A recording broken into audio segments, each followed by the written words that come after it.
Okay, I'm going to hard stop that because we are on a tight ship from a time perspective. But watch the rest of that video. It's great. 3 days ago, we launched our first VLEO satellite, Clarity 1. Right now,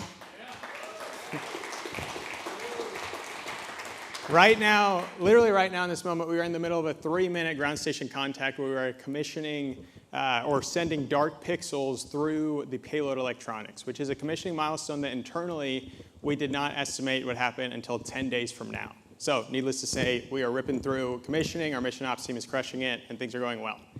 If that epic deployment video didn't do it for you, I'm also sweating up here in my launch jacket, so proof that we launched. This mock-up here is almost as big as the real thing, and shout out to the crew that brought this out. It's a big satellite. The upper 2/3 of that are the payload volume, where we currently have our telescope and sensors on Clarity 1. And then the bus precision we designed and built in-house for the demanding VLEO environment. And one real quick thing, we will have about 2 months that it will take for us to get from LEO to VLEO after we get through this commissioning. We'll pop the lens cap and get that first pristine picture. So we built the bus in-house. These solar arrays we build with very special coatings, surface treatments, and closeouts to mitigate the degradation from the atomic oxygen found in VLEO. We also leverage the highest efficiency solar cells to compensate for the power loss that we get by keeping those solar arrays body mounted.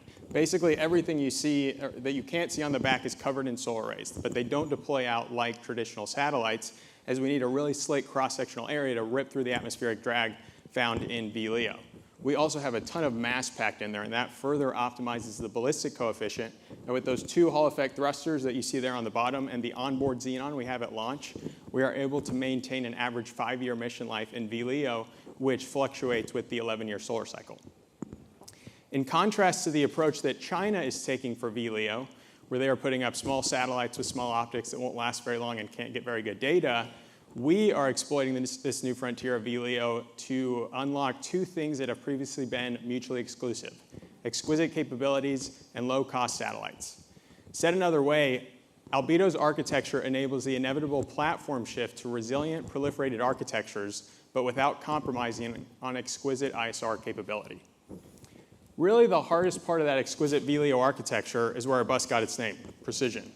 We have industry-leading pointing and control capabilities, including things like minimizing jitter to under 100 nanoradians, and CMG-based agility, which helps with things like rapidly capturing a bunch of different small point targets with our coincidental 2 nautical mile swath, or capturing very large image areas. We can capture over 4 times the size of Manhattan in a single pass.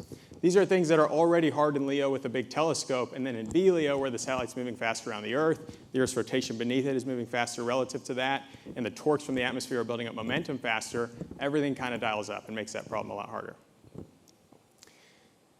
We've taken a holistic approach to our architecture by developing both the ground segment and the space segment in parallel from day one.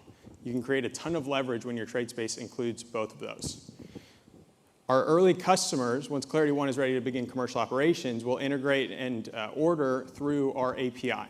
And I'm going to show you kind of a web-based playground of the API's current capabilities today through this kind of README interactive approach. And it has a realistic emulation of Clarity 1 in the background. So the first thing that we're going to do is simply just search and see for any area of interest that we care about, when is the next opportunity for Clarity 1 to get that image, both in terms of access and an order that hasn't been booked.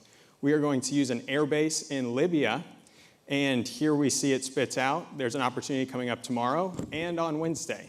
So let's go ahead and order that. This is also a feature that's not very common today with satellite companies, which is surprising. But we're going to drop that same AOI in. This is Saba Air Base in Libya. It's a known site for foreign military activity, but it's not a super high priority, so it's probably not high up on the NTM priority list. We just submitted that order. It's a relatively small base, so we're going to use our minimum image size to capture that, which is a 1 kilometer circle. And we're also going to co-capture the infrared, so that will be $625 for that image. If we had, for example, wanted to see inside an airplane hangar, we've got this set of kind of expert level features and constraints we can put on that order. So if we had wanted to do that, we would have put a 45-degree elevation angle constraint in there. Our order is confirmed. It's locked in. We have a first in, first out model, so this is not going to get bumped, and we can check back later and check kind of cloud estimates and if weather estimates have changed.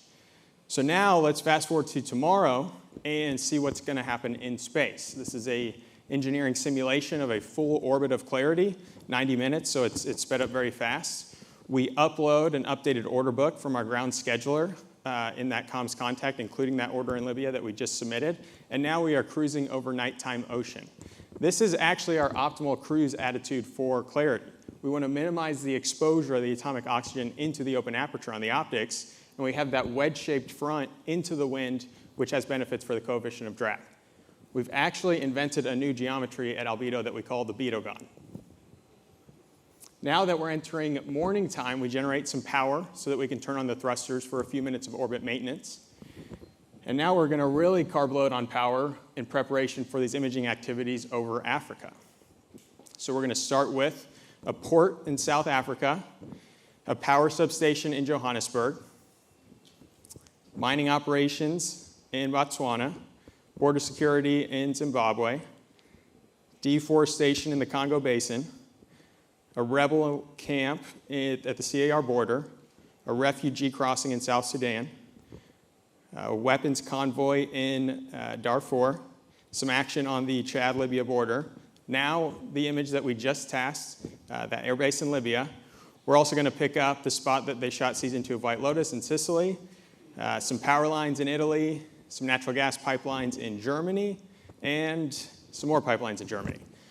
So now we will pipe that data down, and within 5 minutes, those pixels will be processed to whatever format the user specified and delivered via download, stream, or to the user-specified cloud storage bucket, all within 5 minutes. So that took a little over a day, day and a half. Best case, if we've been pinging that access opportunity API, we could have realized an opportunity right before the ground station contact, and then it would be about an hour. Eventually, as we launch more satellites, the average gap time will come down. With one satellite, it's about 3.5 days. And then when we add optical relays, that latency will go from that kind of hour on average closer to a few minutes. Let's see what we got. So this is simulated imagery. This is a zoomed-in version of that 1 kilometer circle that we captured, so just a small portion of it. We see that there is some active construction going on here, which is interesting because this base is pretty mellow. We can see with our infrared that this gas compressor is operating, so maybe we have some pattern of life analysis that we can compare that to. In another portion of that image, we see this airfield, and we see some MiG-25 fighters or Foxbats. That's expected. This base is known to house those. We see this one in the top right is actually taking off because of that shadow you can see behind it. A little confusing. There's a Boeing passenger plane here. Not really sure what that's about. And then we see these fuel tanks. And what's really powerful is not only that this infrared that we co-collect is the highest resolution in its class, but it's the ability to fuse the two together. Here we can see that this airplane engine is actually on because that tail is hotter than the rest of the plane. We can see that this Foxbat is off because we know what the signature looks like when it's on, and we can see inside these fuel tanks. The left is empty, and the right is full. So that gives you a sense of some examples, even just from visual inspection of what this level of resolution can do, and then paired that with analytics, and there's even more intelligence that we can pull out there. But very excited to be here. Thank you so much for having us. We are Albedo.